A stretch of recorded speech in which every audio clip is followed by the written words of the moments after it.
Pria ini lagi dicari-cari sama rakyat Indonesia? Kita rangkum yuk. Dia adalah Natalius Pigai yang menjabat Komnas HAM tapi baru dilantik sudah minta anggaran yang besar.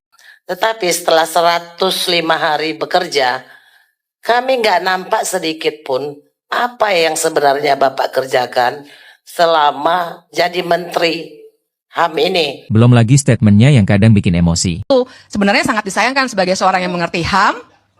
Sebagai orang yang mengerti HAM, kan harusnya juga paham bahwa kebebasan berpendapat itu juga bagian penting, bahkan penting sekali dalam demokrasi. Saya menyatakan bukan tidak setuju, tidak taat hukum. Tidak taat hukum. Ya, Baik. taat Jadi ya, bukan. semua orang yang melakukan civil disobedience harus keluar dari negara ini, Pak. Hah?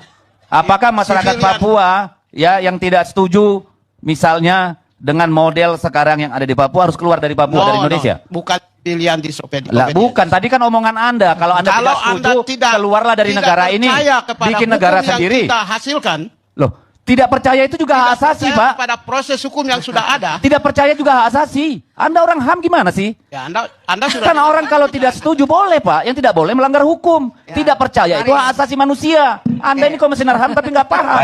Memang kamu terkenal sebagai. Lah, bukan soal itu. Tapi Anda tadi sebagai seorang komisioner HAM itu ngawur. Karena Anda bilang kalau nggak setuju dengan ini bikin negara sendiri atau keluar. Memangnya orang nggak boleh berbeda sama kekuasaan, sama pemerintah, sama hukum. Yang tidak boleh melanggar hukum, Pak. Bukan tidak percaya pada hukum. Anda mau memenjarakan pikiran. Bahkan Hotman Paris sempat berkomentar. Halo Pak Pigai, Menteri HAM. Sudah waktunya Anda mikir lagi. Apa Anda cocok jadi Menteri HAM? Gua kesal sama lo. Begitu banyak pelanggaran HAM di negeri ini. Satu pun belum berhasil kau bela. No, lu lihat no, Mike Tyson. Dia bilang tuh, kalau orang yang anti MBG ame Koperasi Merah Putih, berarti dia menentang HAM katanya.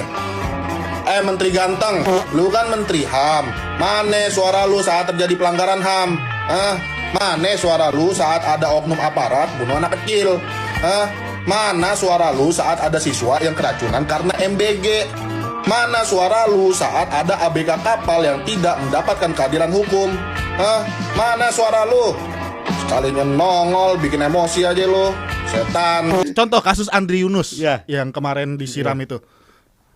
Statementnya Menteri HAM, ada lagi nggak selain dia pasang badan? Nggak ada. Selain itu? Nggak ada. Harusnya yang paling bersuara bukan kita-kita, dia.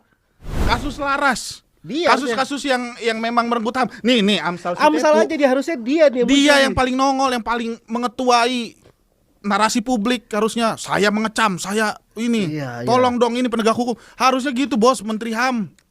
Ini malah humasnya digerak.